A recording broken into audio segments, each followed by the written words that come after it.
Alhamdulillahirabbil alamin. Betapa pentingnya ilmu itu, betapa mulianya ilmu itu sebelum kita beramal. Contoh ketika kita mencari sebuah pekerjaan guna untuk mencukupi kebutuhan kita setiap bulannya, agar kita dapat gaji, agar kita dapat bayaran, atau agar kita dapat pahala ganjaran setiap bulan, maka kita membawa map atau ijazah kita sodorkan ke berbagai perusahaan sebelum kita bekerja. Kita cari dulu pahalanya, kita cari dulu surganya. Kenapa? Kalau kita sudah ketemu dengan pahala, kalau kita sudah ketemu dengan surga, maknanya kenikmatan yang teragung di dalam surga adalah ketemu wajhullah, ketemu bosnya, ketemu juragannya, ketemu togenya. Maka kita akan selamat di dalam bersyariat, selamat di dalam bekerja. Jadi kita bersyariat itu, kita bekerja itu di dalam lindungan, di dalam liputan bosnya. Maka dari itu bersyariat itu kita wajib masuk surga dulu. Agar apa? Agar ketemu dengan yang akan mengganjar kita di dalam segenap syariat-syariat yang dilakukannya.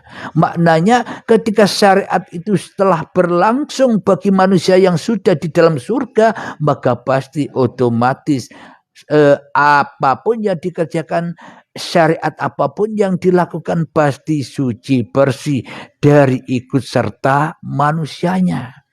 Kenapa? Karena sudah suci, sucinya af'alnya Allah, sucinya zat sifat asmanya Allah yang ada pada diri manusia.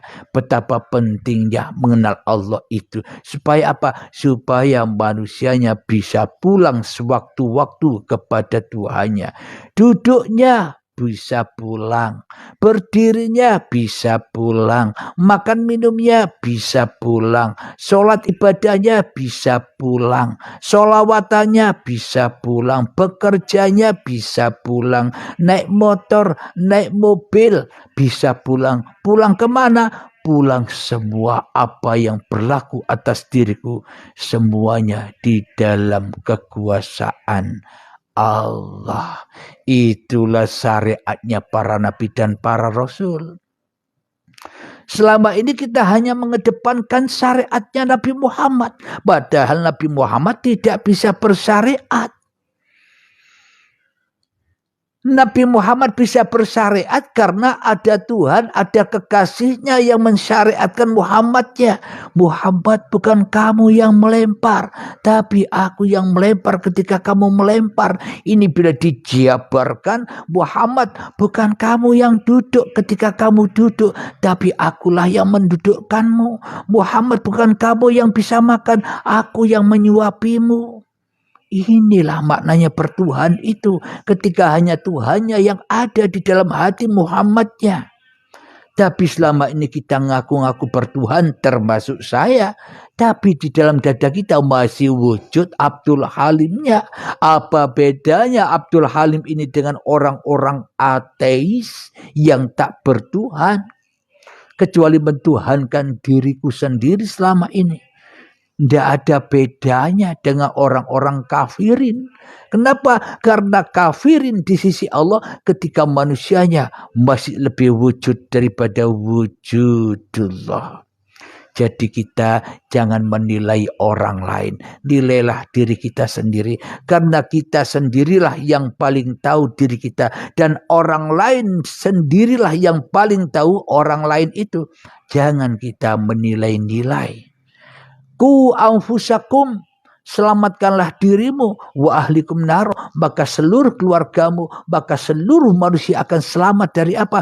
Dari persangkaanmu. Bila kita sudah bila hati kita sudah terselamatkan, maka kita memandang seluruh manusia pasti ya selamat juga. Tidak mungkin bila hati kita sudah selamat, kita menuduh orang lain tidak selamat. Tidak mungkin bila hati kita sudah selamat, menuduh orang lain kafir. Tidak mungkin bila hati kita sudah selamat, menuduh orang lain tidak paham. Pasti semuanya tergantung kaca yang ada di dalam dada ini. Bila dada ini sudah la ilaha illallah, maka semua pun juga la ilaha illallah.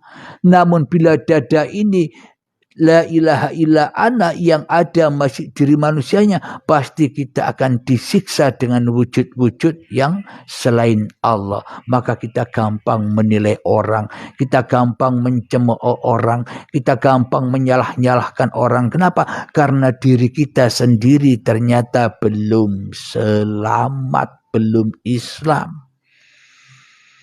Alhamdulillahirabbil alamin. Semoga kajian yang sebentar ini membawa dampak atau menjadikan kita bertambah untuk bersemangat meniti atau mencari ilmu tentang ketuhanan. Agar apa? Agar sempurnanya syariat-syariat yang kita lakukan. Agar apa? Agar syariatnya kembali kepada innamal a'malu binniyah. Semua tergantung dengan niatnya. Bila manusianya yang berniat, ya kembalinya seluruh amal kepada hawa nafsu manusianya. Bila hanya Allah yang meniatkan manusianya, ya tentunya yang mengerjakan amal itu ya Allah sendiri. Manusianya enjoy saja. Alhamdulillahirabbil alamin. Semoga saya khususnya dan kita semua yang masih sama-sama belajar ini, semoga Allah selalu menuntun jiwa-jiwa kita agar tidak tersesat lagi di alam dunia ini. Amin amin ya rabbal alamin. Dan akhir kalam, assalamualaikum warahmatullahi wabarakatuh. Silakan diminum kopinya dulu.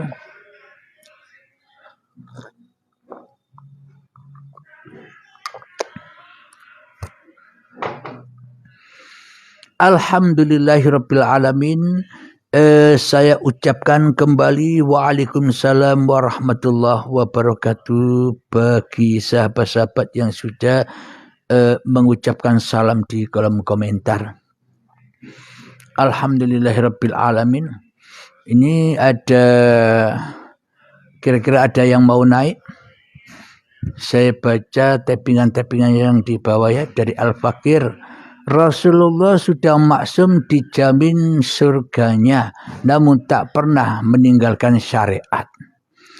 Maknanya syariat yang dikerjakan Rasulullah itu ya syariat yang merasuli Rasulullah. Apa maknanya? Syariat yang dikerjakan manusia itu ya syariat hidup yang menghidupi manusianya. Ini babakan ilmu ketuhanan Kang Fakir. Jadi Rasul, kita tidak membahas Rasul yang sudah wafat. Itu hanya contoh. Bila kita beriman hanya kepada contohnya, kapan kita bisa mencontohnya? Jadi iman kita harus menyatakan contohnya itu yang ada di dalam dada kita. Rasul yang selama ini masih terkubur oleh hawa nafsu. Agar kita sadar, agar kita seperti Nabi Muhammad. Agar bisa nyontoh dan agar bisa kumpul dengan Nabi Muhammad. Bukan Nabi Muhammad saja yang maksum, seluruh manusia itu maksum. Ada yang menjaga. Manusia tidak bisa hidup-hidup sendiri. Manusia tidak bisa bergerak-gerak sendiri. Manusia tidak bisa wujud-wujud sendiri. Manusia tidak bisa berkarya-karya sendiri. Manusia tidak bisa sholat-sholat sendiri. Di dalam doa iftitah, inna sholati wa nusuki wa mahyaya wa mamati lillahi rabbil alamin. Sesungguhnya sholatku, sesungguhnya ibadahku, bahkan hidup dan matiku hanyalah milik Allah. Jangankan sholat dan ibadah, hidup dan mati saja milik Allah. Yang hidup Allah, yang mati Allah. Manusia enjoy wae. Kenapa? Manusia hanya bayangan Tuhan. Manusia ndak hidup, ya ndak mati. Kenapa? Yang mati, yang hidup hanya Allah. Apa maknanya? Hidup dan mati mung ceritane Allah. Buktinya apa? Inna sholati wa nusuki wa mahyaya wa mamati lillah. Cukup sudah buktinya. Bahwa yang hidup, yang mati hanya Allah. Manusianya hanya apa? Haulahu linuriyahu